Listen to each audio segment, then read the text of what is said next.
நாங்க வியாபாரம் பண்றதுக்கெல்லாம் வரல. என்னங்க நாங்க வாழ்வாதாரத்துக்கு போராட்டம் உங்களுக்கு சம்பளம் வருது, எங்களுக்கு தான் வருது.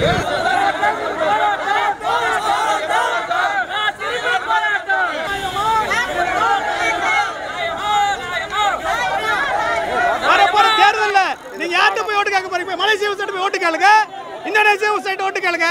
தமிழ்நாட்டு விவசாயிட்ட எதுக்கு வர்றீங்க? நீங்க முழுக்க முழுக்க விவசாயிகள் விரோத வேலையை செய்து கொண்டிருக்கிறீங்க. நீங்க ஓட்டு கேட்டு ஒவ்வொரு ஊருக்கு வரும்போதும் ஒவ்வொரு ஊர்லயும் வந்து விவசாயிகள் பாடை கட்டி ஊர்ல நடத்த போறோம் பாத்துக்க. இது நாங்களுக்கு உறுதியாக விடுக்கிற எச்சரிக்கை.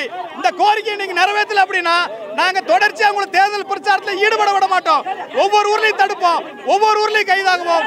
ஓய மாட்டோம், ஓய மாட்டோம், விவசாயிகள் ஓய மாட்டோம்.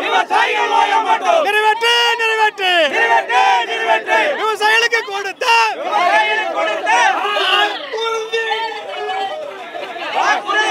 ஐயா, எங்களுடைய கோரிக்கை தமிழ்நாடு முதல்வர் அவர்கள் தேர்தல் அறிக்கையில் எங்களுக்கு வாக்குறுதி அளித்தபடி தமிழ்நாட்டு அரசுடைய நியாய விலை கடைகளில், ரேஷன் கடையில் தேங்காய் எண்ணெயும் நிலக்கடலை எண்ணெயும் மானிய விலையில விற்கணும். அந்த கோரிக்கையை தான் நாங்கள் போட்டிருக்கிறோம். வெளிநாட்டு பாமையில தடை செய்யணுங்கிறது எங்களோட கோரிக்கை.